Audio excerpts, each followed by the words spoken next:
भगवान शिव कहते हैं कि जो मनुष्य ये नहीं जानता कि उसे चाहिए क्या, वह पूरी जिंदगी उन्हीं चीजों में खोया रहता है जो उसे चाहिए ही नहीं। यही जीवन की सबसे गहरी भूल है।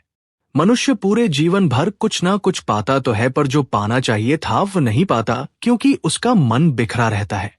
जिस दिशा में विचार नहीं टिकता, वहां उपलब्धि कैसे होगी? भगवान ने मनुष्य को विचार की शक्ति दी है, सोचने की, चुनने की और तय करने की कि वो अपने जीवन को किस ओर ले जाना चाहता है। लेकिन ये शक्ति जब अस्थिर मन में चली जाती है तो वही मनुष्य अपनी ही क्षमता का विनाश कर देता है। सोचिए, आप हर दिन किसका विचार करते हैं? दुनिया का, लोगों का, पैसों का, अपमान का, या उस भगवान का जिसने आपको ये जीवन दिया? आप जिस चीज का बार बार विचार करते हैं वही आपकी दिशा बन जाती है, और दिशा ही आपका भाग्य बनाती है। जो व्यक्ति शांति का विचार करता है उसके भीतर शांति उतरती है। जो व्यक्ति सुख का विचार करता है उसका मन धीरे धीरे शांत होता जाता है, और जो व्यक्ति भगवान का विचार करता है उसका पूरा अस्तित्व भगवान में विलीन होने लगता है। लेकिन समस्या यह है कि इंसान चाहता कुछ और है, सोचता कुछ और है, करता कुछ और है। उसकी चाहत है भगवान की, पर विचार है संसार के। उसकी जुबान पर शांति का नाम है, लेकिन मन में उथल पुथल का मेला लगा है। और जब मन बिखरा हो तो ध्यान कहां टिकेगा? जब विचार ही असंगत हो तो आशीर्वाद कैसे कलेगा? लोग कहते हैं, हमने तो बहुत पूजा की फिर भी भगवान नहीं मिले। लेकिन प्रश्न पूजा का नहीं है, प्रश्न विचार का है। आपने भगवान का विचार कितनी बार किया, कितनी देर तक किया और कितनी सच्चाई से किया? क्योंकि जो चीज बार बार आपके मन में घूमती रहती है वही आपके जीवन का स्वरूप बन जाती है। जिसने धन का विचार बार बार किया उसके जीवन में धन आया। जिसने अपमान का विचार किया उसका जीवन अपमान से भर गया, और जिसने भगवान का विचार किया उसके भीतर भगवान उतर आए। विचार ही तो बीज है जिनसे जीवन के वृक्ष उगते हैं। भगवान के लिए एक क्षण का विचार भी यदि सच्चा हो तो वो क्षण स्वर्ण बन जाता है। लेकिन हम लोग भगवान का नाम लेते हैं, मन में गिनती करते हुए ध्यान में बैठते हैं, पर सोचते हैं कि मोबाइल साइलेंट तो किया था ना। ऐसे विचारों से भक्ति नहीं होती, केवल भ्रम पैदा होता है। भक्ति का अर्थ है विचारों को एक ही दिशा में लगाना, और वह दिशा होनी चाहिए भगवान की। आप जिस चीज का बार बार चिंतन करेंगे उसका रंग आपके भीतर उतरना तय है। अगर आप बार बार शिकायत करेंगे तो जीवन शिकायत बन जाएगा। अगर आप बार बार आभार करेंगे तो जीवन कृतज्ञता बन जाएगा। और अगर आप बार बार भगवान का चिंतन करेंगे तो आप स्वयं भगवान का अंश बन जाएंगे। जीवन का रहस्य बहुत सरल है, पर हम उसे जटिल बना देते हैं। हम सोचते हैं कि भगवान कहीं दूर हैं, किसी मंदिर में, किसी पहाड़ के शिखर पर, या किसी नदी के तट पर। लेकिन नहीं, भगवान वहीं है जहां आपका विचार ठहरता है। अगर आपका विचार संसार में है तो भगवान दूर है। अगर आपका विचार भीतर है तो भगवान यहीं है। कितने लोग कहते हैं मुझे शांति चाहिए, पर क्या उन्होंने कभी शांति का विचार किया? उन्होंने शांति की कल्पना की भी नहीं। उन्होंने शांति की अनुभूति की इच्छा तो जताई, लेकिन मन को कभी शांति में टिकने नहीं दिया। जब तक मन शांति का विचार नहीं करता तब तक शांति भीतर टिक नहीं सकती, और यही तो भगवान का नियम है। जो पाना है उसी का विचार करो। यदि तुम्हें भगवान को पाना है तो बार बार उसी का चिंतन करो। वो तुम्हारे हर विचार में घुल जाएंगे। जब तुम काम करते हो तब भी उनका स्मरण हो। जब तुम चलते हो तब भी उनका नाम हो। जब तुम रोते हो तब भी उनका सहारा हो। जब तुम हंसते हो तब भी वही कारण हो। यही है भक्ति का असली मार्ग। लोग जीवन में बड़ी बड़ी योजनाएं बनाते हैं, पर भगवान का विचार छोड़ देते हैं, और फिर कहते हैं सब कुछ करने के बाद भी सुख नहीं मिला। सुख योजनाओं से नहीं, समर्पण से आता है। जब मन एक दिशा में स्थिर होता है तभी ऊर्जा प्रबल होती है। बिखरी हुई ऊर्जा कभी लक्ष्य तक नहीं पहुंचती। भगवान को पाना कोई कर्म नहीं है, वह एक स्थिति है, और उस स्थिति तक पहुंचने का मार्ग है विचार। जो व्यक्ति हर दिन कुछ क्षण भगवान के विचार में बिताता है, उसका चेहरा बदल जाता है, उसकी दृष्टि बदल जाती है, उसकी चाल, उसके शब्द, उसका मौन, सब में एक दिव्यता उतर आती है। क्योंकि विचार मन को शुद्ध करता है और शुद्ध मन ही भगवान का मंदिर है। पर आज मनुष्य का मन विचारों की कब्रगाह बन गया है। उसमें इतने अनावश्यक विचार भरे हैं कि वहां भगवान के लिए जगह ही नहीं बची। वो दुख की बात नहीं, बल्कि खतरे की बात है। क्योंकि जब मन से भगवान का विचार निकल जाता है तो मनुष्य अपने ही बनाए अंधकार में भटकने लगता है। जो व्यक्ति भगवान का चिंतन छोड़ देता है वो किसी और के विचारों का कैदी बन जाता है। समाज, रिश्ते, भय, प्रतिस्पर्धा, ये सब उसके स्वामी बन जाते हैं। लेकिन जो व्यक्ति बार बार भगवान का चिंतन करता है वो हर भय से मुक्त हो जाता है। क्योंकि जहां भगवान है वहां भय कैसे रह सकता है। इसीलिए शास्त्र कहते हैं, स्मरणम ही साधन, जो स्मरण करता है वही प्राप्त करता है। भगवान दूर नहीं है, बस तुम्हारे विचार की दिशा बदलनी है। अब आपसे एक छोटी सी विनती है, अगर अब तक की ये बातें आपके भीतर कुछ हिलाने लगी हैं तो बस दिल से लाइक कीजिए और कमेंट में लिखिए, मैं अब से केवल भगवान का विचार करूंगा। ये एक संकल्प नहीं, एक मार्ग की शुरुआत होगी। अब आगे सुनिए, क्योंकि असली गहराई वहीं से शुरू होती है जब विचार के बाद स्थिरता आती है। जब भगवान के चिंतन से जीवन का पूरा ताना बाना बदल जाता है। अब समझते हैं आखिर कैसे बार बार किया गया विचार हमारी नियति को बदल देता है। हर परिवर्तन की शुरुआत विचार से होती है। जिस दिशा में विचार बहता है उसी दिशा में जीवन बहने लगता है। यही वजह है कि जो मनुष्य बार बार भगवान का विचार करता है उसका पूरा जीवन धीरे धीरे ईश्वरीय बन जाता है। वो व्यक्ति दुनिया में रहकर भी दुनिया से ऊपर हो जाता है। उसके भीतर जो शांति उतरती है वो किसी बाहरी साधन से नहीं आती, वो आती है भीतर के बार बार किए गए स्मरण से। जो बार बार ईश्वर का स्मरण करता है वो एक दिन वैसा ही बन जाता है, शांत, गहरा, विशाल और अचल। लेकिन यह मार्ग आसान नहीं है, क्योंकि जब आप भगवान का विचार करना शुरू करते हैं तो सबसे पहले मन विद्रोह करता है। मन कहता है, क्यों सोचो किसी को जो दिखता नहीं, क्यों ना सोचो उन चीजों को जो तुम्हारे सामने हैं। मन हर पल आपको बहकाएगा, क्योंकि मन जानता है अगर तुम भगवान के विचार में डूब गए तो वो मन तुम्हारा सेवक बन जाएगा, और मन को सेवक बनना पसंद नहीं, उसे तो राजा बने रहना है। इसलिए वो तुम्हें बार बार खींचेगा, कभी मोह में, कभी वासना में, कभी भय में, कभी क्रोध में।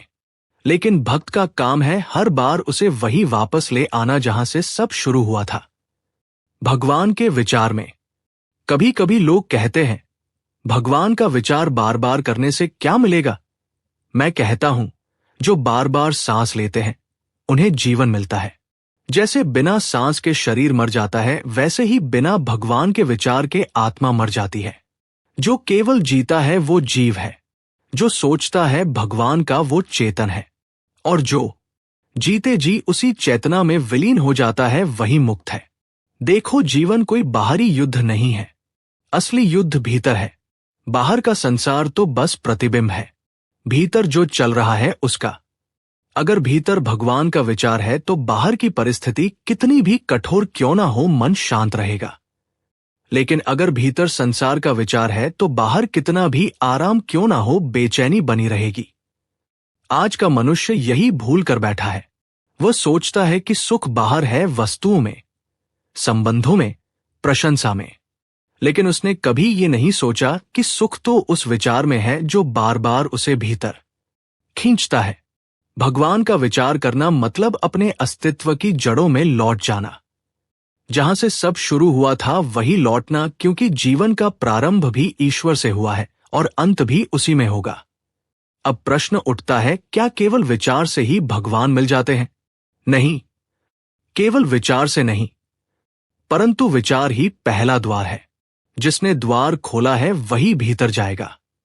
जो विचार करता है वो स्मरण करता है, जो स्मरण करता है वो अनुभव करता है, और जो अनुभव करता है वही एक दिन जान लेता है कि भगवान कभी बाहर थे ही नहीं। किसी ने मुझसे पूछा, भगवान को सोचते सोचते क्या वह सच में मिल सकते हैं? मैंने कहा, तुम सोचो तो तुम क्या पाते हो? जब तुम चिंता करते हो, क्या चिंता सच्ची नहीं लगती? जब तुम भय सोचते हो, क्या भय सच्चा नहीं लगता? तो जब तुम भगवान को सोचोगे तो वह भी सच्चे लगने लगेंगे, क्योंकि मन वही वास्तविक बना देता है जिसे वो बार बार छूता है। तुम्हारे विचारों की दुनिया ही तुम्हारी सच्चाई बन जाती है। तो अगर तुम भगवान का विचार करोगे तो धीरे धीरे वही सच्चाई तुम्हारे भीतर उतर जाएगी। विचार की शक्ति इतनी प्रबल है कि वह पत्थर को भी देवता बना सकती है, क्योंकि जब तुम किसी रूप में बार बार ईश्वर को देखते हो, उसी रूप में चेतना जागने लगती है। वो पत्थर नहीं रहता, वो प्रतीक बन जाता है उस ऊर्जा का जिसे तुम बार बार सोचते आए हो। यही कारण है कि मूर्ति पूजा को अंधविश्वास नहीं कहा जा सकता, क्योंकि ये विचार की दिशा का अभ्यास है। तुम्हारा ध्यान, तुम्हारा प्रेम, तुम्हारा स्मरण सब मिलकर उस रूप में जीवन भर देते हैं। अगर तुम रोज ये सोचो कि तुम्हारा मन शांत है, तो धीरे धीरे मन सचमुच शांत हो जाएगा। अगर तुम रोज ये सोचो कि भगवान तुम्हारे साथ हैं, तो एक दिन तुम्हें वो अनुभूति होगी कि वास्तव में वो हर क्षण तुम्हारे पास है। विचार वह धागा है जिससे तुम अपने भाग्य की बुनाई करते हो। इसलिए सोच समझ कर सोचो, किसका विचार तुम रोज अपने भीतर बो रहे हो, क्योंकि जो बीज बार बार डाले जा रहे हैं वही कल वृक्ष बनकर तुम्हारे चारों ओर फैलेंगे। अगर तुम रोज चिंता के बीज बोओगे तो कल भय के पेड़ उगेंगे। अगर तुम रोज तुलना के बीज बोओगे तो कल जलन के फल मिलेंगे। और अगर तुम रोज भगवान का विचार करोगे तो कल वही ईश्वर तुम्हारे भीतर खिलेगा। यही सत्य है। भगवान का विचार करना कोई धार्मिक कर्म नहीं, ये एक अस्तित्व की साधना है। जब मनुष्य हर स्थिति में, हर परिस्थिति में भगवान का विचार बनाए रखता है, तब जीवन की हर घटना उसके लिए ईश्वरीय संदेश बन जाती है। कठिनाई आती है तो वह सोचता है भगवान कुछ सिखा रहे हैं। सफलता आती है तो वह सोचता है भगवान ने आशीर्वाद दिया, और जब सब छिन जाता है तब भी वह जानता है भगवान ने शायद मुझे खाली किया है ताकि वो खुद भर सके।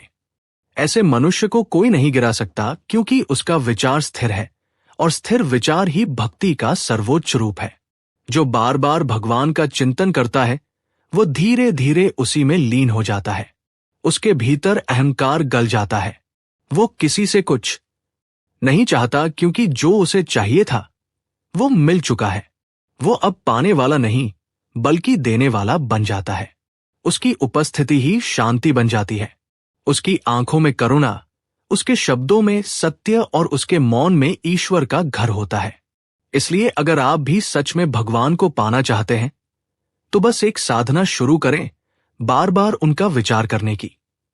जब सुबह आंख खुले तो वही नाम हो, जब रात को नींद आए तो वही विचार हो। दिन में चाहे कितनी भी उलझने क्यों ना आए, बार बार उसी स्मरण में लौटते रहो। धीरे धीरे वह स्मरण तुम्हारा स्वभाव बन जाएगा, और जब स्मरण स्वभाव बन जाए तब भक्ति पूर्ण हो जाती है। भगवान कहते हैं, तुम एक कदम चलो, मैं 10 कदम आऊंगा। लेकिन वो पहला कदम है विचार का। अगर तुमने मन को भगवान की ओर मोड़ लिया तो जीवन अपने आप दिशा पालेगा। जब मनुष्य के विचार बदलते हैं तो उसकी पूरी नियति करवट लेती है। विचार ही तो वो अदृश्य शक्ति है जो आत्मा को आकार देती है, और जब आत्मा का केंद्र भगवान की ओर मुड़ जाता है तब जीवन का हर क्षण प्रार्थना बन जाता है, हर सांस भक्ति बन जाती है। आप देखिए, जब कोई व्यक्ति किसी चीज में खो जाता है तो वो वैसा ही बन जाता है। जो धन का दीवाना होता है, उसका चेहरा, उसकी चाल, उसके शब्द सब में लोभ होता रहता है। जो क्रोध का विचार करता है उसकी आंखें आग बन जाती हैं, और जो भगवान का चिंतन करता है उसकी दृष्टि में करुणा आ जाती है। वो चलता भी है तो जैसे कोई दीपक चल रहा हो, वो बोलता भी है तो जैसे कोई मंत्र बह रहा हो, क्योंकि उसका विचार अब साधारण नहीं रहा, वो दिव्यता का वाहक बन चुका है। जो बार बार भगवान का विचार करता है वो जानता है कि संसार की हर वस्तु अस्थायी है, और जो ये जान लेता है उसे कोई विचलित नहीं कर सकता। उसकी मुस्कान स्थायी होती है, उसका मौन अर्थपूर्ण होता है। वह भीड़ में भी अकेला नहीं होता, क्योंकि उसका साथी खुद भगवान होता है। पर याद रखिए, भगवान का विचार करने का मतलब केवल नाम जपना नहीं, बल्कि उस विचार को अपने आचरण में उतारना है। अगर आप भगवान का चिंतन करते हैं पर जीवन में छल रखते हैं, तो वह चिंतन नहीं, छलावा है। अगर आप भगवान का नाम लें और किसी के हृदय को ठेस पहुंचाएं, तो वह नाम व्यर्थ है। सच्चा विचार वही है जो आपके व्यवहार को बदल दे। जब आपके शब्दों में मिठास आने लगे, जब आपके कर्मों में करुणा आने लगे, जब आपके भीतर से अहंकार गलने लगे, समझिए भगवान का विचार आपके भीतर जीवित हो गया है। वो विचार जो आपको भीतर से हिला दे वही सच्चा विचार है। वो विचार जो आपको बार बार भीतर लौट आए वही ईश्वर का मार्ग है। हर बार जब आपका मन बिखर जाए, हर बार जब आपको लगे कि जीवन भारी हो गया है, बस रुक जाइए और भीतर कहिए, भगवान मैं आपको सोच रहा हूं। याद रखिए, ये कहना ही ध्यान है, ये सोचना ही भक्ति है। क्योंकि भगवान आपकी आवाज से नहीं, आपके विचारों से सुनते हैं। वो आपके मन के भाव पढ़ते हैं, आपकी नीयत का वजन जानते हैं। इसलिए उनके लिए कोई भाषा नहीं चाहिए, कोई श्लोक नहीं चाहिए, बस सच्चे विचार चाहिए। और जब विचार सच्चे हो जाते हैं, तब भगवान का उत्तर भी मिलने लगता है। कभी शांति बनकर, कभी संयोग बनकर, कभी किसी अजनबी की मदद बनकर, पर उत्तर आता जरूर है। जो सोचता है कि भगवान मौन है, उसे अभी अपने विचारों को शुद्ध करना बाकी है। क्योंकि भगवान मौन नहीं, आपके विचारों के शोर में उनकी आवाज दब जाती है। आप बस अपने भीतर की गंदगी को साफ कीजिए, फिर देखिए हर दिशा से उनका संदेश सुनाई देगा। हर घटना, हर बात, हर अनुभव आपको उसी ओर ले जाएगा जहां आपने बार बार सोचा था। यही कारण है कि महापुरुष कहते हैं, मनुष्य वही बनता है जिसका वह निरंतर विचार करता है। अगर आप बार बार दुख का विचार करते हैं, तो दुख आपका घर बन जाएगा। अगर आप बार बार भय का विचार करते हैं, तो भय आपका स्वामी बन जाएगा। पर अगर आप बार बार भगवान का विचार करते हैं, तो भगवान स्वयं आपके स्वामी बन जाएंगे। और जब स्वामी भगवान हो, तो जीवन में डर कैसा, अभाव कैसा? अब स्वयं से पूछिए, आप हर दिन क्या सोचते हैं? क्या आपके विचार आपको भगवान की ओर ले जा रहे हैं या संसार की ओर खींच रहे हैं? क्योंकि अगर दिशा गलत है तो गति व्यर्थ है। भक्ति वही है जहां विचार की दिशा सही हो और सही दिशा एक ही है, भगवान की ओर। इसलिए आज से बस इतना संकल्प लीजिए, हर दिन कुछ क्षण भगवान के विचार में बिताना। वो समय नहीं मांगते, वो आपका ध्यान मांगते हैं। जब आप उन्हें सोचते हैं, वो आपके पास आते हैं, और जब आप भूल जाते हैं, वो दूर नहीं जाते, बस मौन हो जाते हैं, प्रतीक्षा करते हैं कि आप फिर से उन्हें याद करें। तो आइए अब इस क्षण से ही विचार बदलते हैं। अब संसार का नहीं, भगवान का चिंतन करते हैं। अब शिकायत नहीं, समर्पण करते हैं। क्योंकि जो पाना है, बार बार उसी का विचार करना होगा। और जब विचार बार बार होगा, तो वो ईश्वर स्वयं बनकर आपके जीवन में उतर आएंगे। और अब अगर इस पूरी बात ने आपके भीतर एक चिंगारी जगाई है, अगर आपको लगा कि यही वह मार्ग है जिसे अब अपनाना चाहिए, तो इस वीडियो को लाइक कीजिए और कमेंट में लिखिए, अब मेरा हर विचार भगवान का होगा। ये वाकई आपका पहला कदम है उस मार्ग पर जहां भक्ति ज्ञान में बदलती है और जीवन मोक्ष में। क्योंकि यही तो भक्ति के मार्ग का संदेश है। भगवान को पाने के लिए कहीं जाने की जरूरत नहीं, बस अपने विचारों को उनके नाम से भर दीजिए। फिर देखिए भगवान खुद आपके जीवन का विचार बन जाएंगे। धन्यवाद दोस्तों।